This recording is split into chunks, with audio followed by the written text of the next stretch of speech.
Damos gracias a nuestro Dios por este tiempo, porque estamos aquí en este lugar y vamos a orar, vamos a pedir que el Espíritu Santo nos pueda guiar y juntos podamos entender la palabra de Dios. Vamos a orar, hermanos.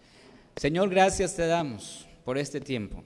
Espíritu Santo, ilumina nuestro corazón, nuestros pensamientos para recibir tu palabra en esta hora. Estamos a tu disposición, Señor.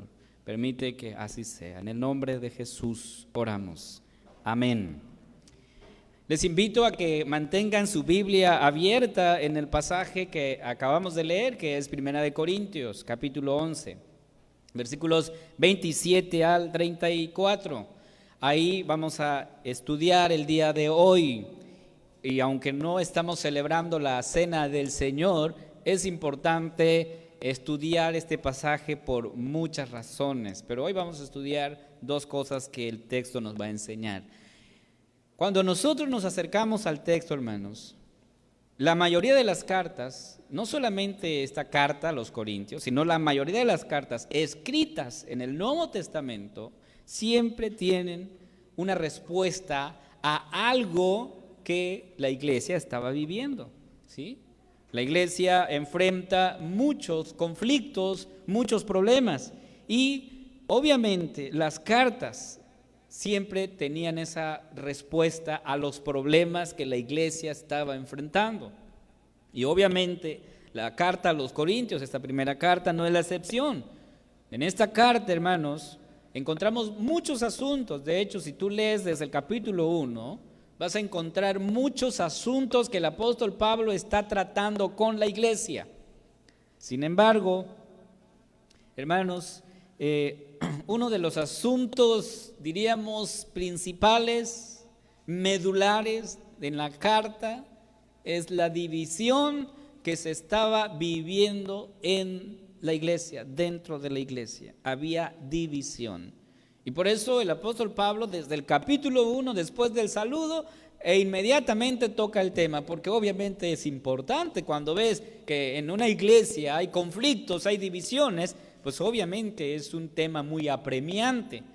Y entonces el apóstol Pablo inmediatamente empieza a abordar el tema. En el capítulo 1, versículos 10 al 12, dice el apóstol Pablo de la siguiente manera: os ruego pues, hermanos, por el nombre de nuestro Señor Jesucristo. Vea cómo inicia el texto, diciendo: les ruego no por mí, no en mi nombre, porque yo no tengo autoridad más la autoridad que me ha dado Cristo, me ha concedido Cristo. Y entonces dice: os ruego, en el nombre de Cristo, quien nos da la autoridad para poder hablarles, es lo que está diciendo el apóstol, en ese nombre les ruego que habléis todos una misma cosa.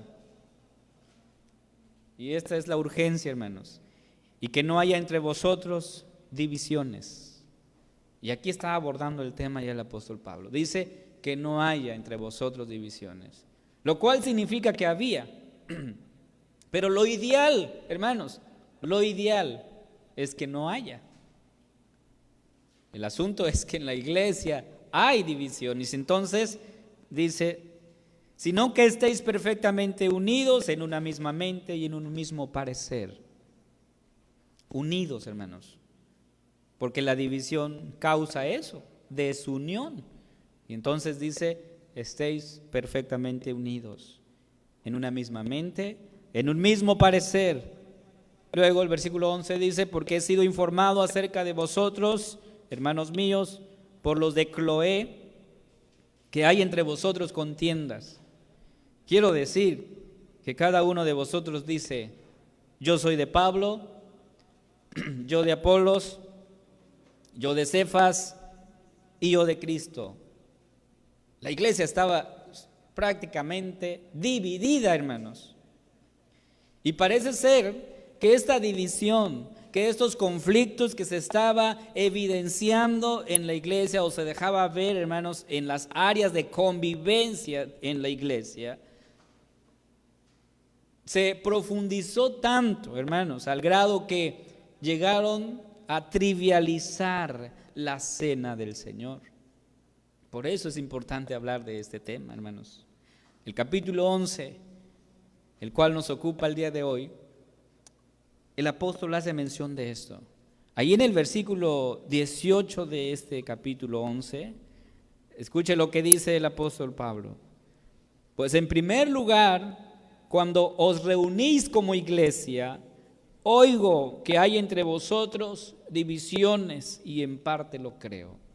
Una vez más vuelve a regresar el apóstol Pablo a este asunto principal, que es el conflicto que se está viviendo en la iglesia. Hermanos, yo quiero pensar en esto porque tal vez de los que decían yo soy de Pablo, llegaban antes que los de Apolos para dejar afuera a los otros en la participación de la cena del Señor, pues había problemas. Y entonces algunos se adelantaban, de hecho Pablo dice aquí, algunos se adelantan y otros se embriagan, y aquí está el asunto, hermanos.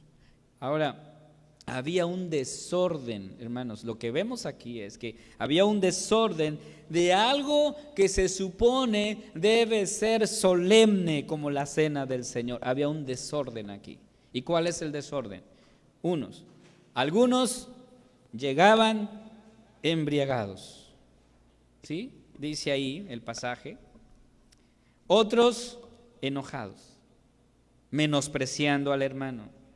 Otros no respetaban el horario establecido porque se adelantaban. Entonces, ahí está el asunto, hermanos, ahí está el problema, ahí está el conflicto. ¿Cómo tratamos estos asuntos que son muy serios dentro de la iglesia? ¿Cómo los vamos a abordar?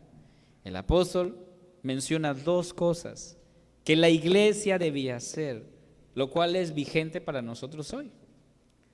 Dos cosas importantes, de esas dos cosas vamos a hablar el día de hoy. Y es vigente para nosotros, para ti y para mí. Primero, dice el texto, de manera que cualquiera que comiere este pan, versículo 27, de manera, dice, que cualquiera que comiere este pan o bebiere esta copa del Señor indignamente, será culpado del cuerpo y de la sangre del Señor. Por tanto, dice el versículo 28, pruébese, examínese cada uno a sí mismo y coma así del pan y beba de la copa. ¿Qué es lo que el apóstol está llamando a la iglesia aquí? A examinarse, hermanos. Dice, pruébese, examínese cada uno de vosotros. Ese es el llamado.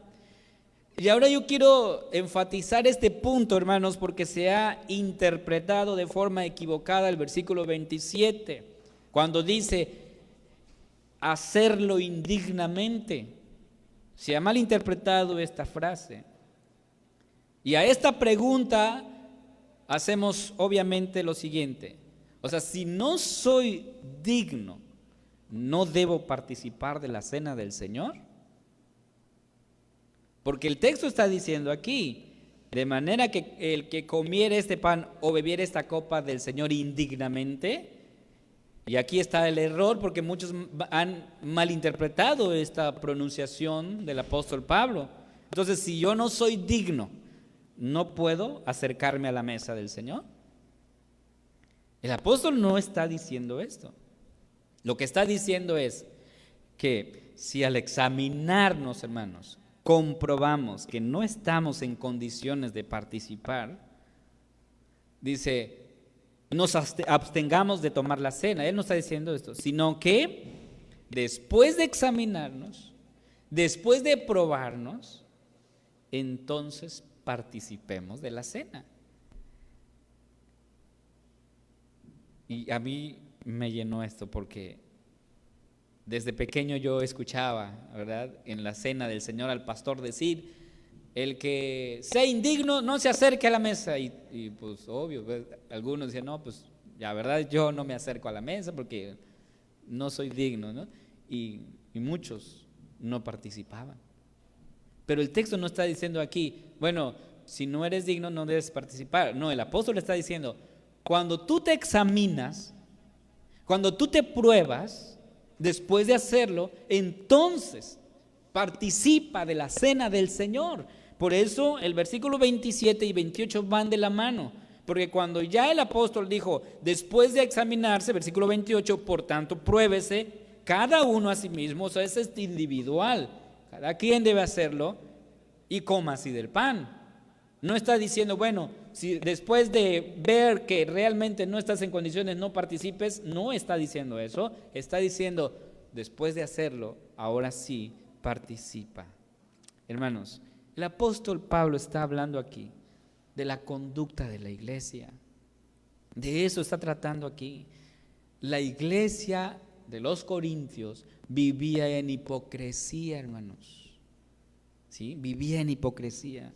Es por ello que el apóstol, en el capítulo 13, que sin duda cada uno de nosotros lo hemos escuchado más de una vez, nos habla de la preeminencia del amor. ¿Sí? Y nos habla de esto. Esto deja en claro que la iglesia no estaba viviendo en la verdad del evangelio, porque estaban viviendo supuestamente conforme a lo que ellos creían que era lo correcto. Entonces el versículo 28, en respuesta a la forma en cómo la iglesia se está conduciendo, dice, por tanto, pruébese cada uno a sí mismo, examínese. Entonces, ¿qué actitudes debe examinar la iglesia? Por eso, este mensaje fue para la iglesia de los Corintios, pero es también para ti y para mí. ¿Qué debemos examinarnos, hermanos? ¿Qué cosas, qué actitudes vamos a examinar de nuestra vida? Y voy a plantearlo de esta manera, porque de esa manera lo planteó el apóstol. ¿Será que honra a Dios? Es diríamos la forma en cómo confronta el apóstol Pablo a la iglesia.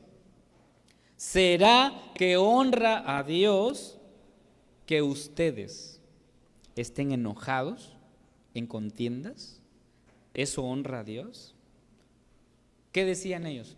Yo soy de Pablo, yo de Apolos, yo de Cefas, yo de Cristo. Había una división y entonces el apóstol dice, bueno, ¿honra a Dios eso? ¿De que estemos disgustados con el hermano? No. Luego, ¿será que honra a Dios que ustedes no respeten los horarios establecidos para participar de la cena del Señor? Dice el versículo 21 de este pasaje, versículo 21.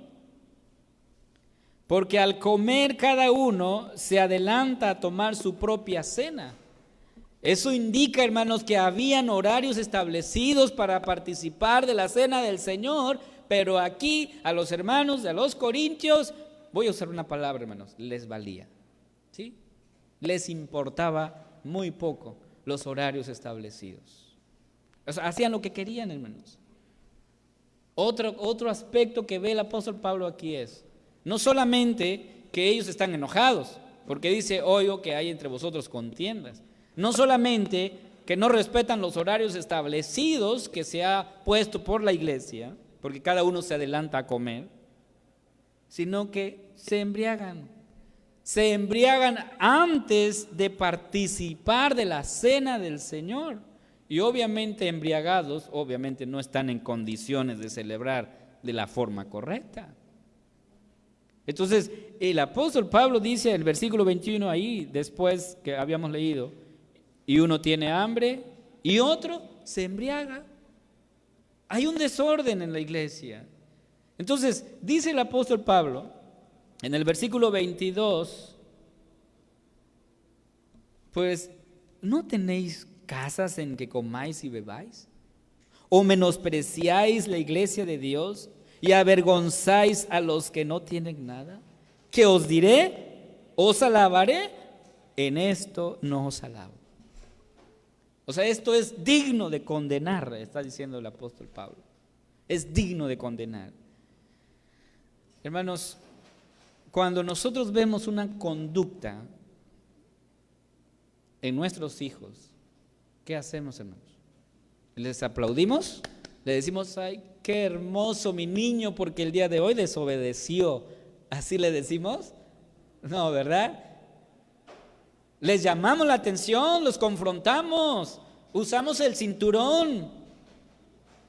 La varita de corrección, como dice la Biblia. ¿Por qué? Porque es nuestra responsabilidad como padres.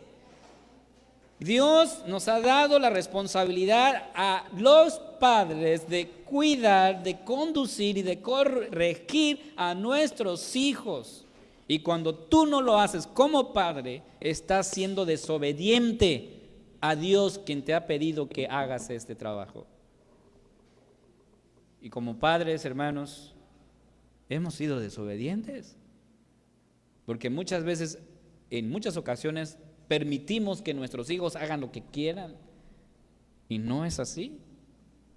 Y aun y cuando estén grandes y viejos, nuestra tarea como padres y madres será siempre hablarles con la verdad del Evangelio.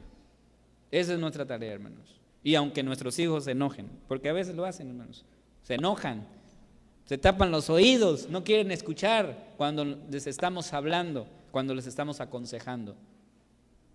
Y a veces le decimos a nuestros hijos, eso es desobediencia. ¿Sí? Ahora, hermanos, esto es útil para nosotros, de hacer una reflexión de nuestro andar en Cristo. Porque Pablo está hablando de esto y está hablando a nosotros. Entonces, ¿cómo tratamos estos asuntos que son muy serios? Aquí el apóstol nos llama a que hagamos un examen de nuestra vida. Pero esto no debe quedar ahí. No pensar que si soy un pecador, sí, soy un pecador, lo reconozco. No, sino que el examen nos debe llevar al arrepentimiento. ¿Sí? Y esa es la tarea de nosotros. No solamente corregir la conducta de alguien, sino encaminarlo al arrepentimiento. Por eso, las realidades del COVID es el tema de la serie de sermones que estamos hablando. El día de hoy estamos abordando el tema de la debilidad. ¿Por qué hay iglesias débiles? ¿Por qué hay familias débiles, hermanos? Ya lo estamos viendo aquí. Uno, porque no estamos examinando nuestro corazón a la luz de la palabra.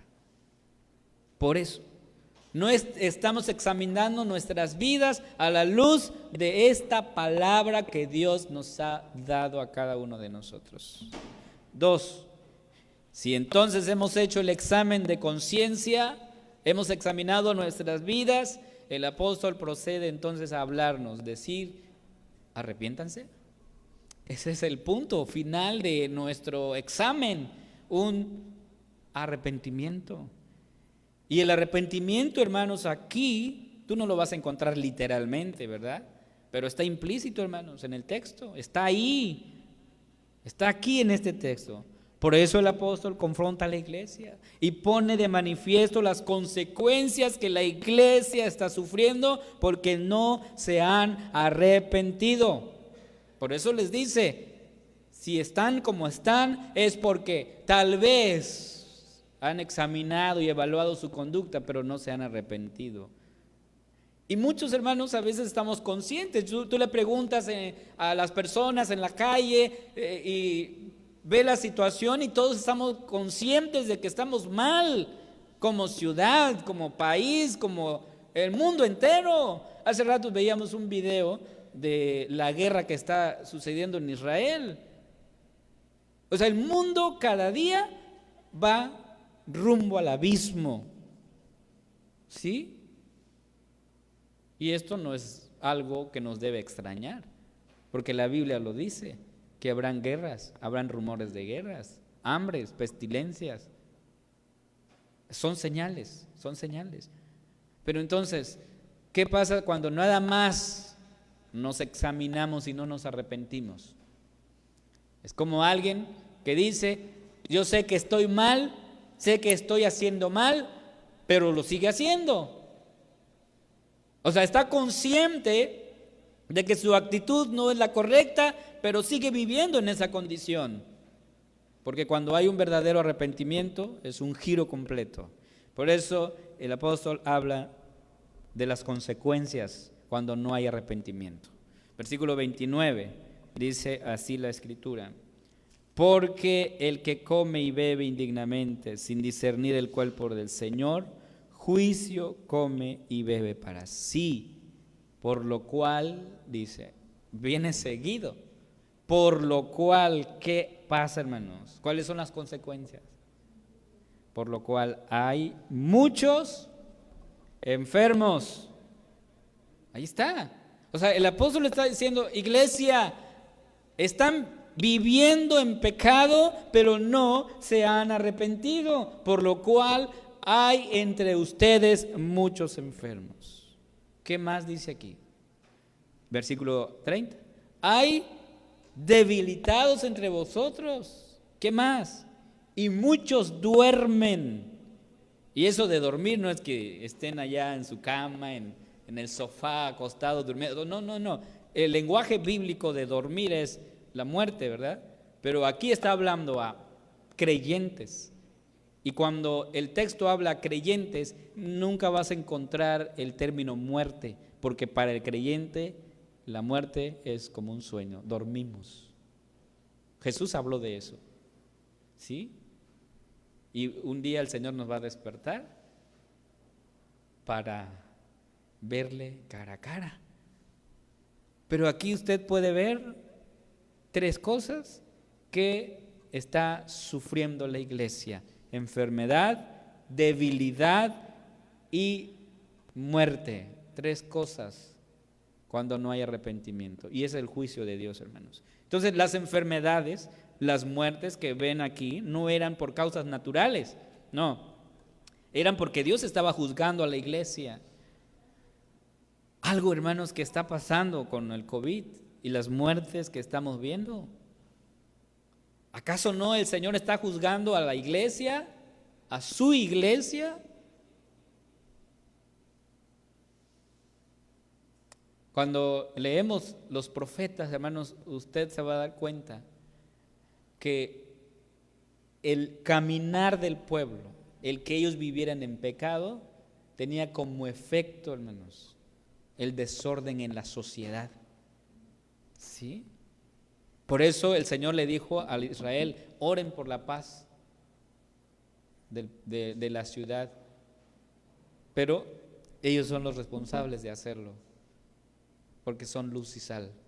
Entonces, hermanos, esta situación del COVID que hemos estado viviendo, ya llevamos más de un año, hermanos, el Señor está hablando a la iglesia de hoy. Y si nosotros no queremos escuchar, y usted está viendo aquí, por eso 1 Corintios 11, el pasaje que estamos leyendo, el versículo 31 y 32 dice lo siguiente: si pues nos examinásemos a nosotros mismos, no seríamos juzgados. Lo que dice el apóstol a la iglesia. O sea, si te examinas, no serías juzgado. Mas siendo juzgados, somos castigados. ¿Por quién, hermanos? Por el Señor. Y aquí el término castigado no es ponerte ya en el rincón y decirle, estás castigado.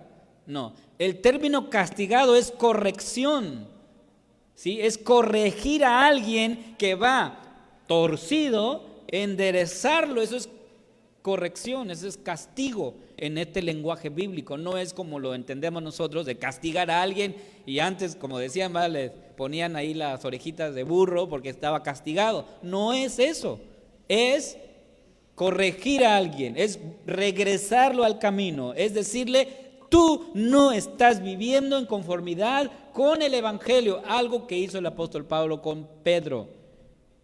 El apóstol Pablo le dijo a Pedro: Pedro, tú no estás viviendo en conformidad con el Evangelio. Sí, es lo mismo.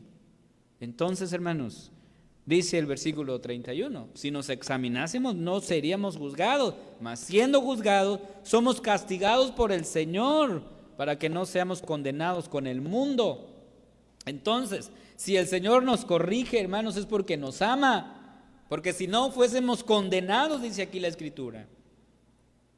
Si pasamos por pruebas, si nos enfermamos, hermanos, no es un castigo en el sentido que nosotros lo consideramos, es una corrección del Señor muchas veces, porque en medio de la enfermedad, en medio del dolor, el Señor nos habla. Nos debemos nosotros detener, pararnos y decir, a ver, ¿cómo está mi vida? ¿Cómo está mi corazón delante del Señor? Todos, hermanos, todos tenemos la capacidad de examinarnos. Los niños lo hacen porque nosotros nos hemos dado cuenta. Tenemos a nuestros hijos y a veces los sentamos ahí y les decimos, reflexiona en lo que hiciste. Y ellos tienen la capacidad de reflexionar en lo que están haciendo, cuando están haciendo mal y cuando están haciendo bien. Y yo les digo a ellos, oye, ¿eso que hiciste está bien delante de Dios? Y ellos dicen, no. ¿Por qué no? Porque hemos desobedecido. Ese es el punto. O sea, si ellos tienen la capacidad de analizarse y ver su condición a la edad que tienen, mucho más nosotros, hermanos. ¿Sí? Entonces, aquí el mensaje del apóstol, examínense, dice, examínense y arrepiéntanse. Dos cosas, hermanos, que jamás debemos olvidar, que siempre debemos hacer continuamente: examinarnos y arrepentirnos. Adolescentes, jóvenes, niños, examinen su vida y arrepiéntanse, pidan perdón al Señor. ¿Sí? Ahora, ¿cuál es la promesa, hermanos, del Evangelio? ¿Cuál es la promesa para los hijos del Señor?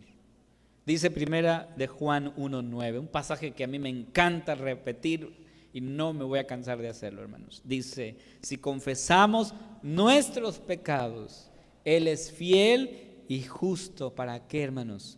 Para perdonar nuestros pecados y limpiarnos de toda maldad. No solamente nos perdona, sino nos limpia, porque el pecado, hermanos, lo que hace es ensuciarnos. El pecado nos ensucia y el efecto del pecado es la desobediencia. Sí, cuando nuestros hijos son desobedientes es porque traen una naturaleza pecaminosa. Y entonces, cuando nosotros vamos ante nuestro Dios y le pedimos perdón, Él dice, te perdono. Y es más, te voy a limpiar. O sea, lo que hace el Señor. Miren qué tan bondadoso es nuestro Dios. No solamente nos perdona, sino que también nos limpia. Yo he visto, hermanos, a los puercos prácticamente revolcarse en el lodo, ¿sí? Y a ellos les encanta hacer eso, ¿sí? Tú los bañas y al ratito están buscando el lodo porque les gusta hacer eso. Es una mala comparación, hermanos, pero la Biblia nos lo hace. Aquel que está viviendo en pecado es como ese animal, sucio, enlodado. ¿Pero qué hace el Señor? Dice, te perdono y es más, te limpio.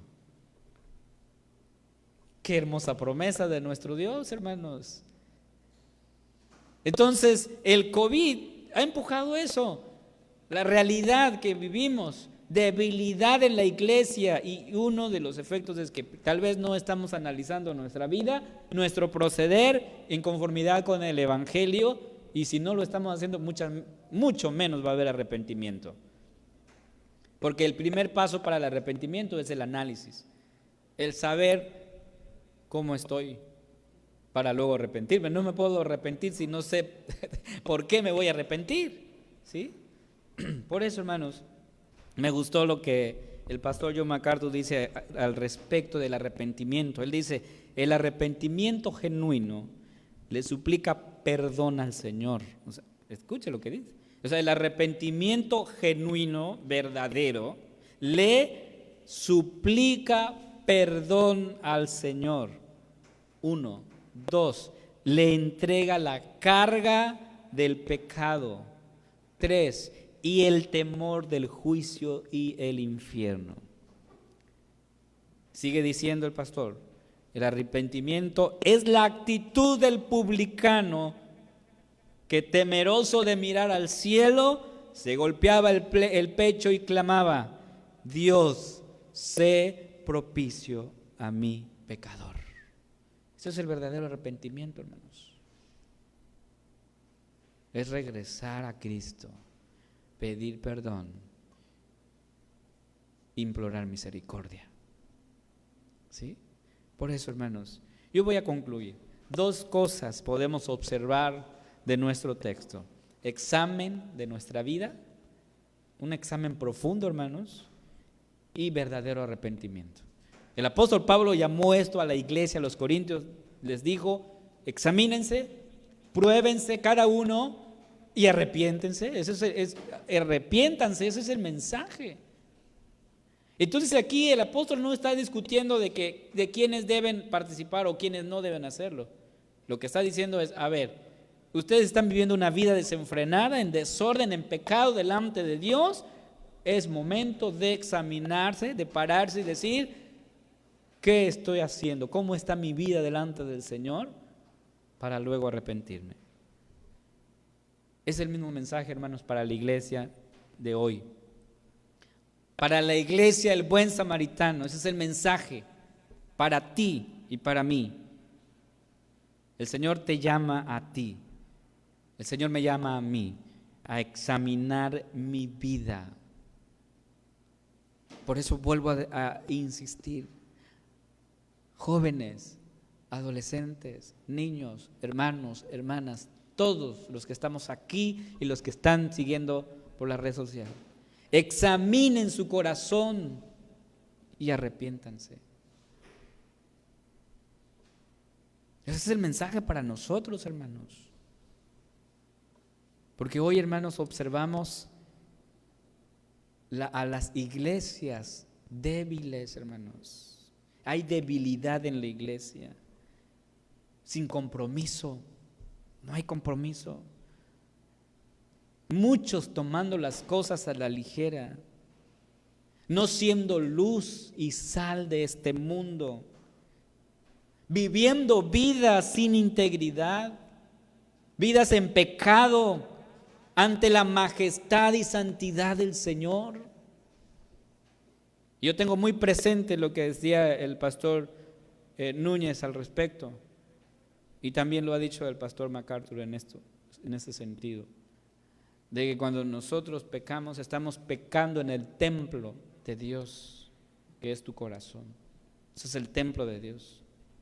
Y cuando nosotros estamos en desobediencia, estamos frente a Dios diciendo: mira, aquí estoy en tu santo templo, que es mi corazón, pero como la iglesia de los Corintios, ¿verdad? Me vale. No, hermanos. El mensaje del Señor para nosotros es: examínense, pruébense y arrepiéntanse. El COVID, hermanos, de alguna manera ha revelado esto de la iglesia. Nos ha revelado a nosotros nuestra condición. Ha sacado a relucir cómo estamos como iglesia, cómo estamos viviendo la vida. Y ojo, aquí yo no sé nada de ustedes, así es que no se enojen conmigo, no se espanten conmigo, yo no sé nada de ustedes. Por eso debemos examinar nuestras vidas, cómo estamos delante del Señor. Y ese es el mensaje para ti hoy. Pero aún en medio de eso, ¿qué hace el Señor por nosotros, hermanos? ¿Qué hace el Señor por ti, por mí? ¿Qué hace?